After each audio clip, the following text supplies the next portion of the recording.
Hari ini saya akan membahas tentang seseorang tokoh yang sangat misterius. Tokoh ini tetap menjadi sebuah rahasia yang sangat misterius. Tidak ada seorang pun yang pernah mendengar tentangnya dalam sejarah Islam kita kecuali di dalam Al-Quran. Ya Haman ibni li surhan la ali abluhul asbab. Wahai Haman, bangunkanlah untukku sebuah bangunan yang tinggi agar aku dapat sampai kepada jalan-jalan. Tokoh ini disebutkan dalam Al-Quran melalui perkataan Fir'aun kepada menterinya, Haman. Lalu siapakah Haman ini? Dan bagaimana kisah lengkap serta sebenarnya tentang dirinya yang disebutkan dalam kitab-kitab perjanjian lama milik kaum Yahudi? Dan pertanyaan yang paling penting dari semua ini, di manakah bangunan tinggi untuk naik yang dibangun Haman untuk Fir'aun, agar Fir'aun dapat melihat Tuhan Musa dan sampai kepada jalan-jalan tersebut? Semua pertanyaan ini akan kita jawab dalam episode hari ini, tentang salah satu tokoh paling misterius dalam sejarah Islam, bahkan dalam seluruh sejarah. Bismillah, kita mulai.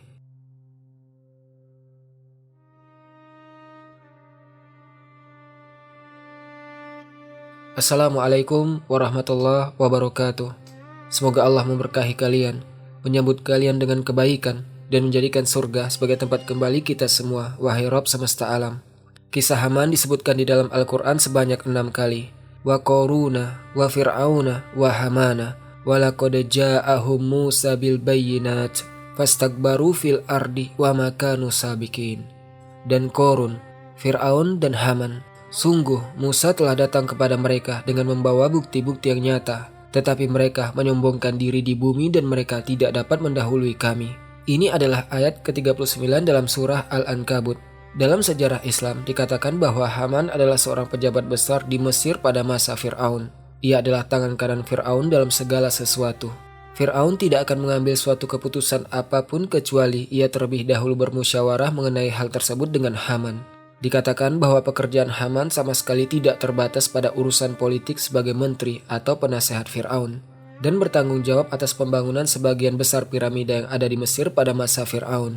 Para ulama menjadikan hal ini sebagai dasar berdasarkan perintah Fir'aun kepada Haman ketika Fir'aun berkata kepadanya, sebagaimana disebutkan dalam Al-Quran, Ya Haman ibni li, wahai Haman bangunkanlah untukku. Dan di tempat yang lain disebutkan, Fa'aukid liya Hamanu alatin, maka bakarlah untukku tanah liat wahai Haman. Karena Fir'aun ingin naik menuju Tuhan Musa, maka Fir'aun meminta kepada Haman agar membangunkan untuknya sebuah sor, yaitu sebuah bangunan yang dibuat dari tanah liat yang dibakar, sebuah bangunan yang sangat tinggi seperti piramida. Dan ini dianggap sebagai salah satu mukjizat sejarah dalam Al-Quran. Sebab para arkeolog dalam waktu yang sangat lama meyakini bahwa batu bata, yaitu tanah liat yang dibakar, belum muncul di Mesir kuno sebelum zaman Romawi. Artinya, menurut keyakinan para sejarawan, orang-orang Romawi lah yang mengajarkan orang-orang Mesir kuno cara membangun menggunakan tanah liat yang dibakar setelah serangan Romawi terhadap Mesir kuno. Menurut mereka, pendapat ini justru sepenuhnya berlawanan dengan firman Allah Azza wa Jalla. Sebab orang-orang Mesir telah menggunakan tanah liat yang dibakar dalam pembangunan sebelum bangsa Romawi pada zaman Fir'aun. Dan para sejarawan tetap berpegang sangat kuat pada pendapat tersebut sampai akhirnya mereka menemukan sebuah penemuan yang membuktikan kebenaran Al-Quran. Meskipun bagi kita sebagai umat Islam, Al-Quran sama sekali tidak membutuhkan pembuktian untuk membuktikan kebenarannya. Namun, mereka tidak beriman kepada Al-Quran dan tidak percaya kepada mukjizat-mukjizatnya. Karena itu mereka membutuhkan pembuktian ilmiah yang dapat meyakinkan mereka mengenai hal tersebut. Kemudian para arkeolog menemukan pada piramida-piramida paling tua sejumlah besar batu bata yang dibakar. Batu-batu tersebut digunakan untuk membangun makam-makam dan menjadi fondasi sebagian besar bangunan. Bahkan ditemukan pada masa-masa para Fir'aun yang lebih awal, seperti Ramses II, yang hidup pada sekitar tahun 1308 hingga 1184 sebelum Masehi. Seorang arkeolog Prancis yang kemudian masuk Islam menyebutkan sebuah penemuan penting mengenai Haman. Nama ilmuwan tersebut adalah Maurice Bucaille. Ketika Maurice ditanya, apa hal-hal terpenting yang membuatmu masuk Islam? Apa yang membuatmu berpikir untuk masuk Islam, mengumumkan keislamanmu, dan mengatakan, Asyhadu an la ilaha illallah wa asyhadu anna Muhammadar Rasulullah. Setelah sebelumnya kamu adalah seorang yang tidak beragama, engkau seorang ateis, dan sama sekali tidak percaya akan keberadaan agama. Apa yang membuatmu yakin terhadap Islam? Apa kata Maurice? Maurice berkata, disebutkan di dalam Al-Quran seorang yang bernama Haman. Haman ini merupakan salah satu orang dekat Fir'aun. Dan Fir'aun meminta kepada Haman agar membangun sebuah bangunan tinggi yang memungkinkan dirinya. Sebagaimana ia katakan dengan nada mengejek Musa, untuk dapat melihat Tuhan Musa dari bangunan tinggi tersebut. Saya, kata Maurice, merasa heran dengan nama tersebut dan saya ingin meneliti lebih jauh mengenai makna sebenarnya. Apakah makna nama tersebut memiliki hubungan dengan sebuah kata dari bahasa hieroglif? Dan jika memang benar bahwa nama Haman ada, sebagaimana yang dikatakan Al-Quran, maka sudah pasti nama tersebut tersimpan dalam salah satu dokumen dari zaman Fir'aun. Sejujurnya, banyak orang mengatakan kepada saya, kata Maurice, bahwa saya hanya akan membuang-buang waktu dan bahwa mustahil sebuah kitab yang ditulis oleh seorang Arab. Menurut pandangan mereka, Al-Quran ini adalah kitab yang ditulis oleh seorang Arab. Dapat mengetahui sebuah kata dalam bahasa yang sangat kuno dan sama sekali tidak memiliki hubungan dengan bangsa Arab, yaitu kata Haman. Maka Maurice berkata, saya ingin memeriksanya sendiri dan memuaskan rasa penasaran saya. Biarlah orang-orang mengatakan bahwa saya membuang-buang waktu. Biarlah mereka mengatakan bahwa kitab berbahasa Arab ini tidak ada gunanya. Pada akhirnya saya ingin mencari tahu berdasarkan ilmu. Saya ingin melihat sebenarnya apa yang terjadi. Kemudian saya mengetahui bahwa salah seorang ahli arkeologi adalah orang Prancis dan bukan seorang Muslim. Pada saat yang sama, ia menguasai bahasa hieroglif dan merupakan seorang ahli di dalamnya. Pada waktu yang sama, ia juga menguasai bahasa Arab Fusha dengan sangat baik dan menguasainya secara sempurna. Maka saya mengajukan pertanyaan ini kepada seorang ahli Mesir kuno yang berasal dari Prancis dan memiliki dua syarat yang saya inginkan. Ia mengetahui bahasa Arab dan bahasa hieroglif. Ia hidup pada abad ke-7 Masehi. Orang tersebut merasa heran dengan perkataan saya. Ia berkata kepada saya, ini mustahil. Tidak mungkin ada sebuah teks yang memuat sebuah nama yang dikenal dalam bahasa hieroglif, memiliki bunyi atau pelafalan hieroglif, dan teks tersebut berasal dari abad ke-7 Masehi. Ini benar-benar mustahil. Bahasa hieroglif baru ditemukan kembali pada masa yang relatif dekat. Bahkan orang-orang yang dahulu menggunakannya telah melupakannya sejak waktu yang sangat lama. Lalu bagaimana mungkin sebuah teks dari sebuah kitab kuno mampu menemukan sebuah bahasa yang sebenarnya telah dilupakan, kemudian mencantumkan di dalamnya nama tersebut? Setelah itu, ilmuwan Prancis tersebut menyarankan saya untuk memeriksa sebuah buku berjudul The Egyptian Persone Namen, kamus nama-nama orang di kerajaan baru yang ditulis oleh Erreng. Dan benar saja, saya mengambil nama buku tersebut. Setelah melakukan penelitian yang panjang, saya menemukan nama Haman tercatat di dalam kamus tersebut. Persis seperti yang saya duga. Dan inilah kejutan yang benar-benar mengubah hidup saya. Bukan hanya saya menemukan namanya, saya juga menemukan maknanya dalam bahasa hieroglif. Buku berbahasa Jerman tersebut menerjemahkannya dengan makna kepala para pekerja tambang batu. Namun buku tersebut sama sekali tidak menunjukkan sejarah nama ini. Sampai kemudian dijelaskan bahwa nama tersebut berasal dari sebuah kerajaan yang berada pada masa Musa dan menunjukkan profesi yang disebutkan dalam buku tersebut. Hingga dijelaskan bahwa Haman adalah nama sebuah jabatan dalam bahasa hieroglif. Artinya, Haman bukanlah nama seseorang tertentu. Misalnya, ini adalah seorang menteri. Saya tidak perlu mengatakan kepadamu siapa namanya, atau seorang penasehat raja, seorang pelayan, seorang sopir. Haman berarti nama sebuah jabatan, bukan nama seseorang secara khusus, dan orang tersebut adalah orang yang bertanggung jawab atas pembangunan. Hal ini, kata Maurice, membuat saya berpikir dengan sangat kuat bahwa informasi yang terdapat dalam Al-Quran sangat akurat. Dan inilah yang membuat saya masuk Islam dan mempelajarinya dengan sangat mendalam. Karena saya menemukan bahwa Al-Quran adalah kitab yang tidak berbicara berdasarkan hawa nafsu. Tidaklah ia, melainkan wahyu yang diwahyukan. Al-Quran sama sekali bukan perkataan seorang laki-laki Arab, bukan pula syair, bukan hayalan, dan bukan kitab yang telah mengalami perubahan. Ini adalah kitab yang sangat akurat, yang berbicara tentang masa lampau, masa sekarang, dan masa depan. Saya tidak mampu menemukan satu kesalahan pun di dalamnya, dan inilah yang membuat saya masuk Islam dan mengumumkan keislaman saya. Adapun dalam Perjanjian Lama, yaitu dalam kitab-kitab Yahudi yang telah mengalami perubahan, mereka menceritakan kisah yang sama sekali berbeda tentang Haman, sangat jauh dari ilmu pengetahuan dan sangat jauh dari logika. Kitab suci dan manuskrip Perjanjian Lama mengatakan bahwa Haman adalah putra Hamdata, orang Agag, sebagaimana digambarkan dalam kitab Ester. Ia disebut sebagai seorang raja dari bangsa Amalek, dan ia merencanakan untuk menyerang orang-orang Yahudi dan menghancurkan keturunan mereka. Disebutkan dalam kitab Ester dalam Perjanjian Lama. Setelah itu, Raja Ahasiweros menaikkan kedudukan Haman bin Hamdata, orang Agag itu, dan mengagungkannya, serta menempatkan kedudukannya di atas semua pejabat lainnya. Teks ini disebutkan dalam kitab Ester di dalam Perjanjian Lama. Lalu, siapakah Ratu Ester dan Raja Ahasiweros? Apa hubungan mereka dengan Haman? Dan apa hubungan Haman dengan bangsa Amalek?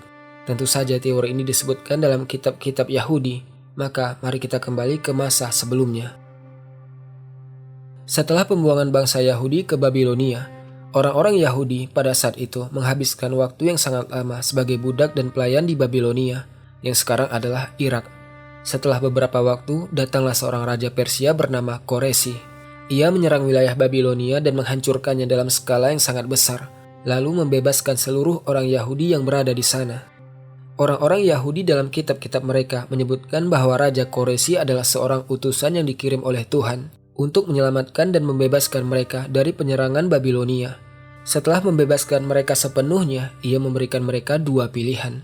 Jika kalian ingin tetap tinggal di tanah Babilonia, maka tinggallah di sana. Dan jika kalian ingin pergi bersamaku ke Persia, maka negeriku menyambut kalian. Dan benar saja, sebagian dari mereka tetap tinggal di Irak, Babil, sebagian pergi ke wilayah Persia, dan sebagian kembali ke tanah Kan'an yang dahulu mereka tinggalkan pada masa pembuangan. Karena itulah terdapat banyak sekali orang Yahudi di Iran, dan merekalah yang pada akhirnya akan menjadi orang-orang yang mendukung Dajjal yang akan muncul sebagai salah satu tanda-tanda kiamat. Setelah beberapa waktu, Raja Koresi yang sangat diagungkan oleh orang-orang Yahudi meninggal dunia, kemudian dimakamkan di wilayah Persia. Karena alasan inilah banyak orang Yahudi di Babilonia pergi ke wilayah Persia, karena menurut pandangan mereka, Persia merupakan tanah yang sangat suci. Di sana dimakamkan raja mereka yang telah menyelamatkan mereka dari pembuangan dan perbudakan, hingga tiba waktunya ketika muncul seorang raja yang sangat besar di wilayah Persia bernama Ahasiweros. Ia memiliki seorang pelayan bernama Mordekai. Mordekai ini memiliki seorang sepupu perempuan yang masih kecil. Ayahnya telah meninggal dan meninggalkannya, serta memberikan wasiat kepadanya agar Mordekai merawat dan melindunginya setelah kepergiannya. Artinya, Mordekai adalah sepupu dari anak perempuan tersebut. Mordekai mengambilnya dan membesarkan Esther seolah-olah ia adalah anak perempuannya sendiri. Di istana, ketika Esther telah tumbuh dewasa, ia menjadi seorang perempuan yang sangat cantik. Raja Ahasiweros melihatnya, merasa tertarik kepadanya, kemudian menikahinya. Setelah 4 tahun sejak Esther dipilih menjadi seorang ratu, Raja Ahasiweros sangat mencintainya. Bahkan orang-orang Yahudi membuat sebuah kitab khusus yang diberi nama berdasarkan namanya. Raja ini sangat mencintainya, lebih daripada seluruh selir dan seluruh ratu yang ada di istana. Pada masa itu, terdapat sebuah kaum yang disebut bangsa Amalek. Bangsa Amalek ini merupakan kaum yang memiliki kekuatan dan sedang merencanakan untuk menyerang orang-orang Yahudi dan menginvasi mereka. Tentu saja mereka tidak menyebutkan secara jelas alasan sebenarnya dari penyerangan tersebut. Namun, secara umum, secara historis orang-orang Yahudi sangat dibenci oleh berbagai kaum. Bangsa Amalek membenci mereka. Orang-orang Arab membenci mereka, orang-orang Inggris membenci mereka, orang-orang Jerman membenci mereka. Semua bangsa membenci orang-orang Yahudi sepanjang zaman.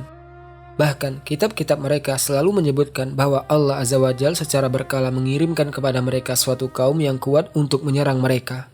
Tentu saja sebagian besar orang Yahudi pada masa itu berada di wilayah Persia. Maka bangsa Amalek memutuskan untuk menyerang orang-orang Yahudi di wilayah Persia. Ketika mereka merasakan adanya bahaya, sang raja menunjuk para kesatria paling berani untuk menghadapi peperangan tersebut. Di antara mereka terdapat Hamdata, ayah Haman. Dan dimulailah sebuah pertempuran yang sengit dan dahsyat antara bangsa Amalek dengan orang-orang Yahudi atau wilayah Persia. Hamdata dan Haman berperang melawan bangsa Amalek dengan sangat sengit. Pada akhirnya, bangsa Persia memenangkan peperangan melawan bangsa Amalek. Setelah itu, Raja Ahasiweros merasa bangga terhadap Hamdata dan memutuskan untuk memberinya penghormatan di istana kerajaan. Ia memanggilnya ke hadapannya dan memerintahkan seluruh pelayan agar bersujud kepadanya. Hamdata dan putranya Haman telah berperang dengan keberanian yang sangat besar dalam pertempuran. Namun, Mordekai, orang Yahudi yang menolak hal tersebut sepenuhnya dan menentang perintah sang raja. Tentu saja, raja tidak dapat berbuat banyak kepada Mordekai karena pada akhirnya ia adalah kerabatnya, yaitu sepupu dari istrinya yang baru, perempuan yang sangat ia cintai dan tergila-gila kepadanya, yaitu Esther. Maka Haman menjadi sangat marah karena Mordekai, seorang Yahudi, tidak bersujud kepadanya, begitu pula ayahnya. Kemudian Haman berkata kepada Raja Ahasiweros, "Wahai Raja," kata Haman, "sudah sangat jelas bahwa Mordekai membenciku karena ia seorang Yahudi, dan ia tidak mau menunjukkan penghormatan kepadaku sebagai salah seorang kesatria dari kerajaan Persia. Maka izinkanlah aku, wahai Raja, untuk membunuh seluruh orang Yahudi yang ada di kerajaan Persia dan membersihkan negeri kita dari mereka." Perkataan ini ia sampaikan di hadapan siapa? di hadapan Mordekai. Mordekai masih berada di sana. Ketika sang raja mendengar perkataan tersebut, tentu saja ia menolak perkataan itu dengan tegas. Raja berkata kepada Haman, "Tenanglah, jangan bertindak macam-macam dan jangan membuat keributan. Mereka ini adalah orang-orang yang kita muliakan. Jangan karena engkau seorang kesatria dari kerajaan, kemudian engkau datang dan ingin membuat kekacauan di negeri ini. Tenanglah." Maka Haman menjadi sangat marah. Kemudian pada suatu hari, Haman keluar bersama ayahnya. Pada malam hari, Ratu Ester, istri raja, sedang berjalan-jalan di sekitar istana. Ia mendengar Haman dan ayahnya Hamdata sedang berbicara pada malam hari. Mereka mengira tidak ada seorang pun yang mendengar mereka. Mereka berkata bahwa Ester, sang ratu Yahudi dan istri raja adalah orang yang telah mencuci otak sang raja. Mereka berkata, jika kita ingin membunuh orang-orang Yahudi, maka kita harus menyingkirkan dia terlebih dahulu. Ester harus mati. Kekasih sang raja ini harus kita singkirkan. Ester mendengar itu menjadi takut terhadap keselamatan dirinya. Ia segera memikirkan sebuah cara agar ia dapat bertindak lebih dahulu sebelum mereka bertindak terhadap dirinya. Ester mengetahui konspirasi yang sedang mereka rencanakan. Tujuan mereka adalah membuat sang raja berbalik melawan orang-orang Yahudi dan mengusir mereka sepenuhnya dari wilayah Persia. Maka Ester bertindak dengan cerdas dan membuat sebuah rencana yang sangat cerdik untuk menggagalkan konspirasi tersebut. Ester berkata kepada sang raja suaminya, "Wahai raja yang mulia, aku memohon kepadamu agar menerima undanganku untuk merayakan kemenanganmu dengan menghormati Tuan Hamdata dan Haman." Setelah itu, ia pergi menemui sang raja dalam jamuan tersebut. Kemudian ia berkata kepadanya, "Dengarkanlah wahai raja, aku mendengar Haman dan ayahnya merencanakan untuk membunuhku dan membunuh Mordekai karena ia tidak bersujud kepada mereka." Pada saat itu, sang raja mulai memahami keadaan. Pesta sedang berlangsung. Malam telah tiba dan semuanya tampak tenang. Namun sang raja menjadi sangat marah karena ternyata ada sebuah konspirasi yang sedang dilakukan tanpa sepengetahuannya. Dan konspirasi itu ditujukan kepada siapa? Kepada istrinya sendiri, yaitu orang yang sangat ia cintai, ia kagumi, dan ia tergila-gila kepadanya. Kemudian Ester datang dan mengatakan kepadanya perkataan tersebut pada malam itu. Pada saat itu, Ester memanfaatkan kemarahan sang raja terhadap Haman.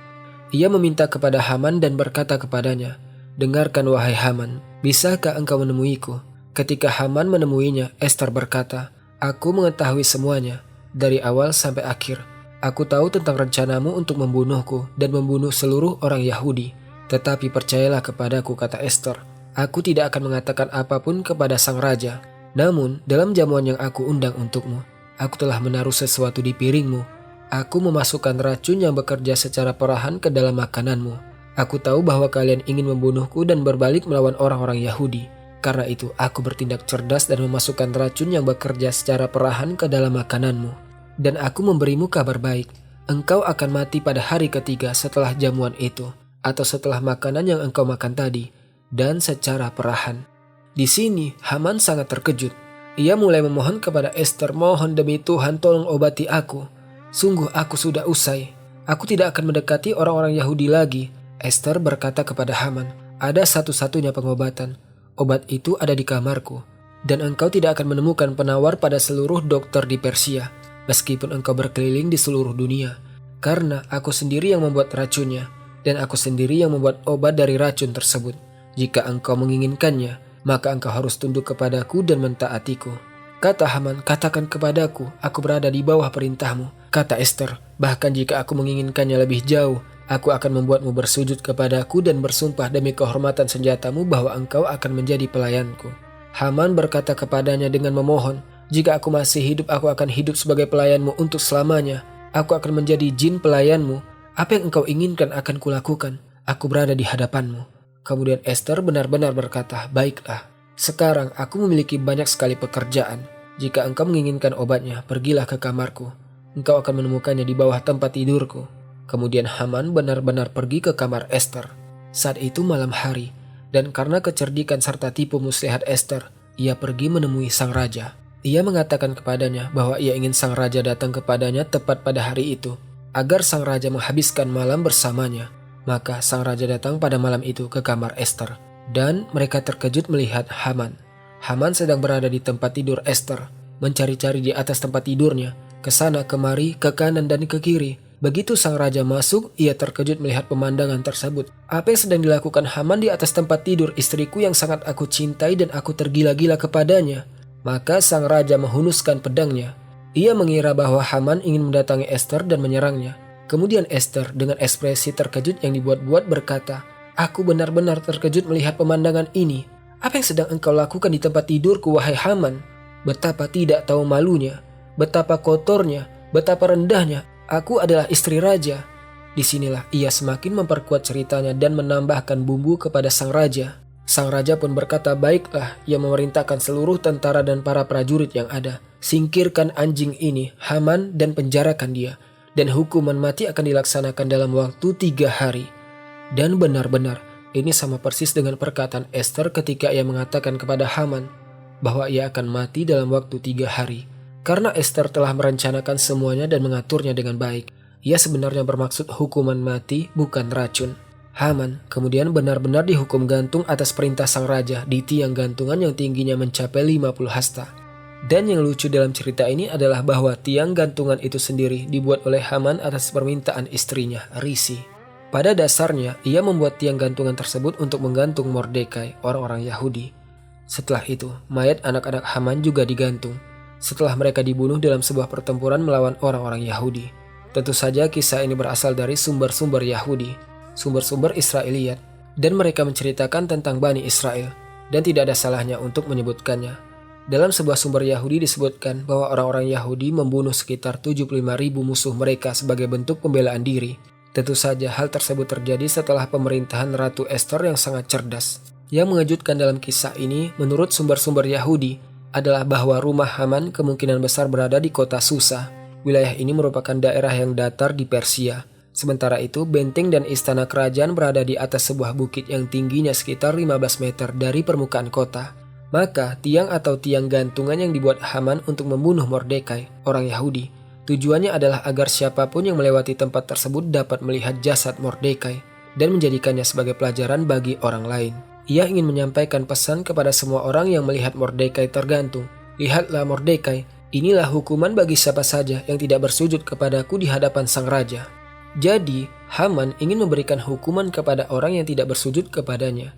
Namun pada akhirnya, dialah yang digantung di tiang tersebut. Maka sekarang kita masuk kepada topik yang paling penting. Jauh dari kisah-kisah Israiliyat dan jauh dari berbagai teori. Di manakah lokasi bangunan tinggi Haman yang dibangunnya untuk Fir'aun agar Fir'aun dapat melihat Allah Azza wa Jalla? Tentu saja, mari kita kembali sedikit. Seperti yang telah saya katakan kepada kalian sebelumnya, teori atau kisah ini disebutkan dalam kitab-kitab Israiliyat bahwa Haman adalah seorang manusia. Namun pada kenyataannya, Haman adalah sebuah jabatan, bukan nama seseorang. Maka pertanyaan ini telah membingungkan banyak peneliti dan para arkeolog. Lalu di manakah bangunan tinggi yang dibangun Haman untuk Fir'aun? Sampai pada suatu hari mereka menemukan di kota Luxor atau Luxor kuno di Mesir, tepatnya di sebuah wilayah bernama Al-Qum Al-Ahmar, yang saat ini berada di sebelah tenggara kuil Karnak, sisa-sisa sebuah bangunan yang terbuat dari batu bata merah.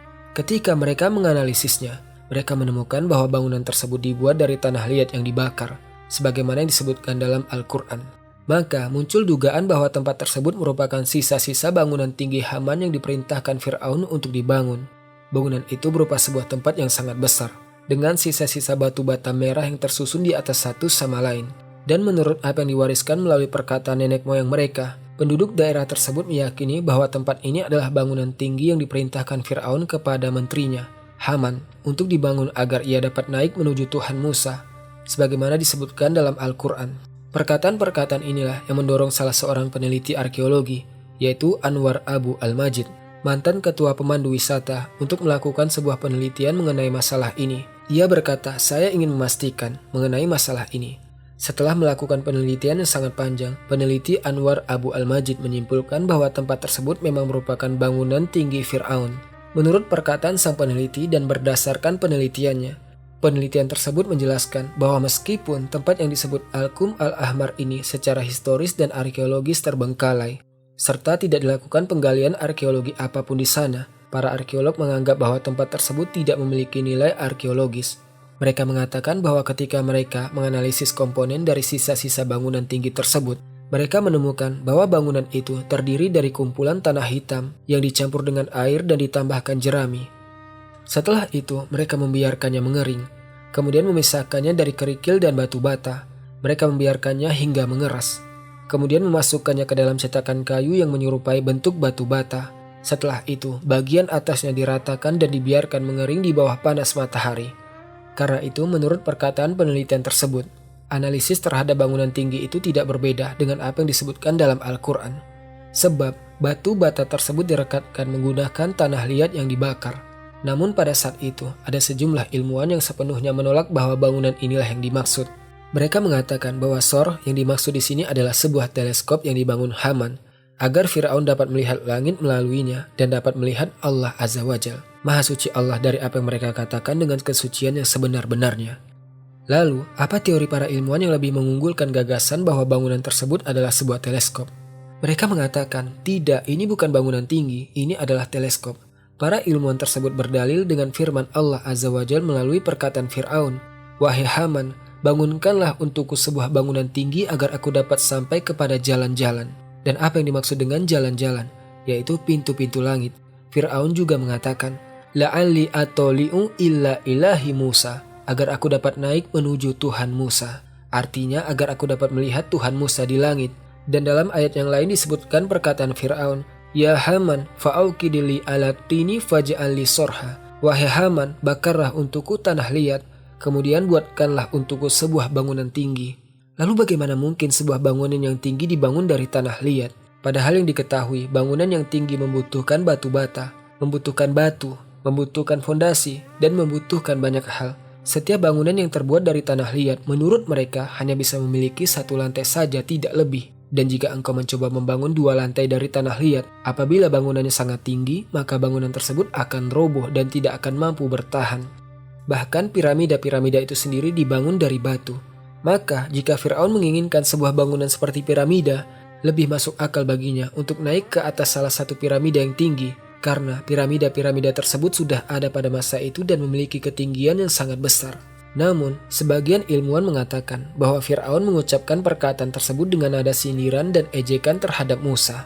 Sebagian lainnya berpendapat bahwa yang dimaksud Fir'aun adalah teleskop. Karena teleskop telah ada pada zaman para Fir'aun, dan sebagian dari teleskop tersebut dibuat dari tanah liat yang dibakar atau batu bata.